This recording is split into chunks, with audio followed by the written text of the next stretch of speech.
can't be a boss alone that, oh, the boss is certain and pass it down. It won't work because of this.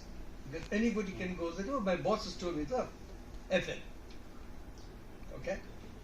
So, the model that will evolve in the future, which I see, young man, is partnership, not ownership. And perhaps Rajiv did tell me that I have to, entertain you guys for about 10-15 minutes, otherwise I'll put you to sleep. So if you get some, mustard oil, I hope there's some mustard oil over there so I can put you on it and you can, have a sweet dream, that sort of stuff. But that's it. Partnership, not ownership is the key. And if you base all your business models on partnership, whether you're sourcing it from the ground, or whether you're sourcing it from an outsourcing person, or whether you're getting to your bankers, I heard somebody say about the bankers, etc., and so on and so forth, and you how to improve your membership, etc. You're not going to improve your membership at all if you do not think in terms of partnership. Period. So if you're based on partnerships and you care about that partnership, yes, you don't have to talk about growing your membership or holding it in somebody's place. You have to send this message out very strongly to all. ICC is a partner, is a dynamic partner. We are here to interact with you. You have your tool here. You don't need to go anywhere. Nobody uses this anymore. Come on. You don't have to go to places. This is your network to partnerships. Use it well. Use it wisely. Your business will grow mega. Partnership, not ownership. One. Thank you so much, sir.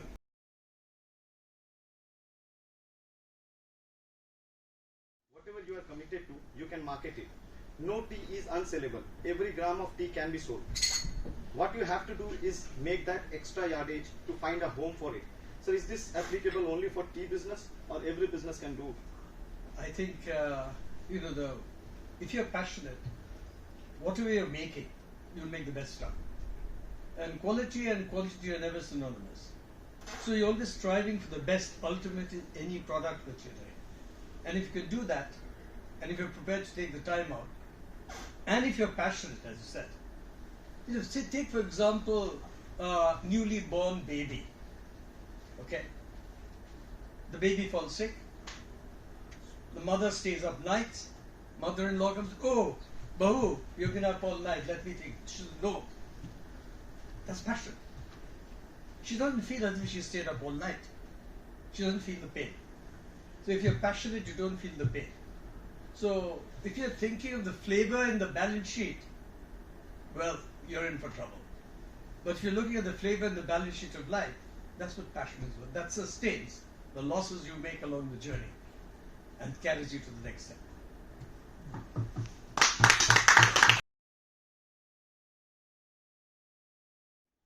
Rightly said by C.A. Sanjay Goel that you are a tea maestro, Makarbari Tea Garden. But I was reading through a blog and I came to know that you were in Berlin and visited a store and saw a packet of tea that claimed to be Darjeeling but was packed in Sri Lanka. So which year this was all about, and is in the present day scenario, do you think Darjeeling tea is losing its sign? Well, you've got a number of questions over there. This happened when I was a student leader. Unfortunately or fortunately, I was brought up in areas where there were a lot of English people around. So this accent which you see is a fallout of that, okay? And so I could speak this lingua franca better than most of the natives in that country. And so I could galvanize a lot of students in that country. And on it, there was a student meet in Germany. It was a place called Bremen, port town. With Rajiv's been many times, and on many ships he's been there. Right, Rajiv? Yeah. Okay. And there's called the Musicians of Bremen. I don't know if you know about that. It's about the donkey and the dog and the cat and the cockerel. It's a very interesting town. And we had a meeting there. So after the meeting, I was a student then. I was sort of the hippie movement. What's your age now? 30? So 31. Yeah. So I was a little younger than you. I was 21 then. And it was in 1968. And it was the hippie movement. And what we did now, we freed you to express yourself. It was a silent revolution. Good time. So after the meeting, we were taken out for a little thing. And we went to, they heard that I was from Darjeeling and so on and so forth. And so You're a little late, but anyway, we forgive you for that. I was told to come at 6:45. Sir, you told him 6:45, sir. Yes. Okay. I was told to come at 6 o'clock. Then you tricked me. Okay. So anyway, we went to this little boutique. It was a beautiful little boutique, and there was a atypical German blonde little sales girl. Between her pigeoning, English and my pidgin German, I said, "Oh, that's Darjeeling." I said, "Yeah." And then I looked at the beautiful caddy, and on it, at the back of it, was Te Pere Darjeeling, and behind it, produced Sri Lanka,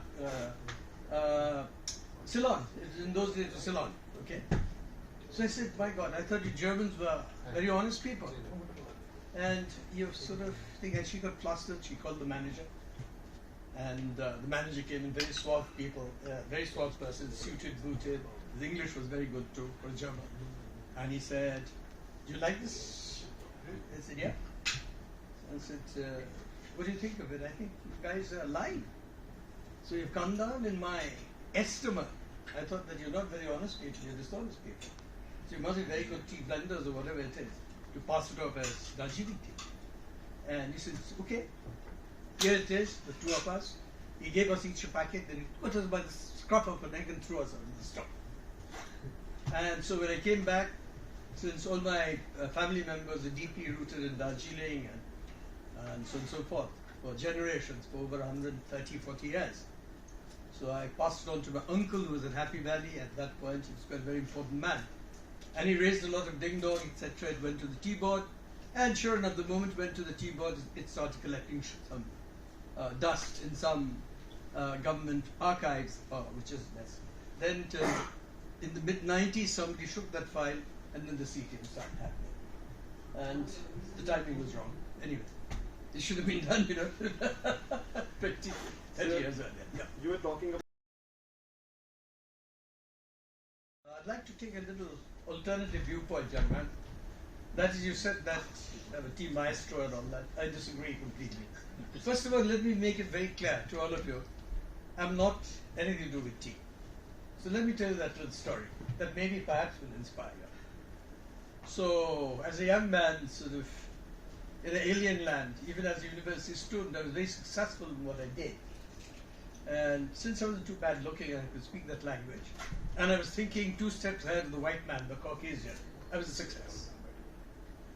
Because it's such a racist country, anywhere in the West, you're put down of colonialism and so on and so forth. So you have to think 2 steps ahead of the white guy. Okay? The moment you do that, different doors open up. And that doors were very successful doors. And those doors at that point, at that juncture, we did not have this opportunity. So I was not going to come back home. Simple.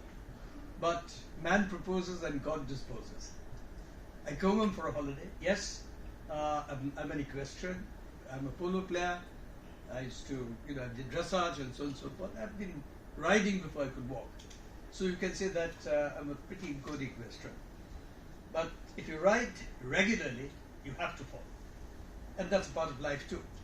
As you walk along the road, you have to take a few knocks here and there. So my father was a very clever man, much cleverer than I gave him credit for. He knows a lot about him, better than I do.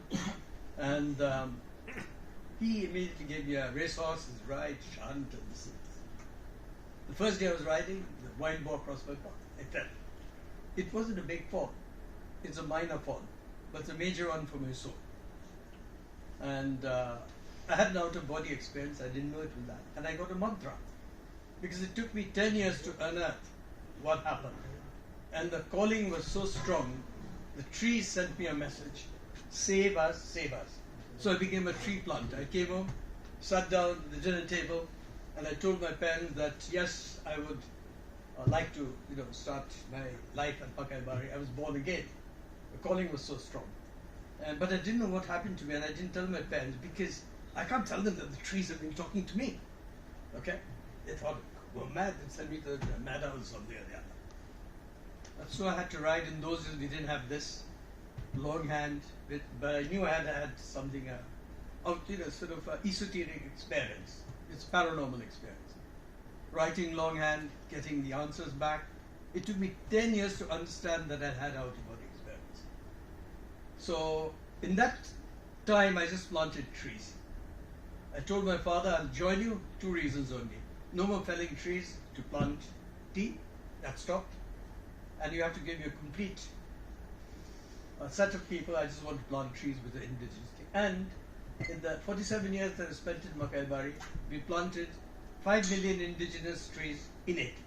So there are 2 acres of tea, forest to 1 acre of tea, which you all will say I'm crazy, but that's what it is. Now everybody is realizing that with climate change and so on and so forth.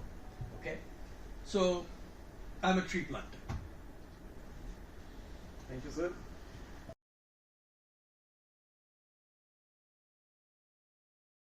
Professor, listen to you now. Well, I said, sort of I've learned not mistakes.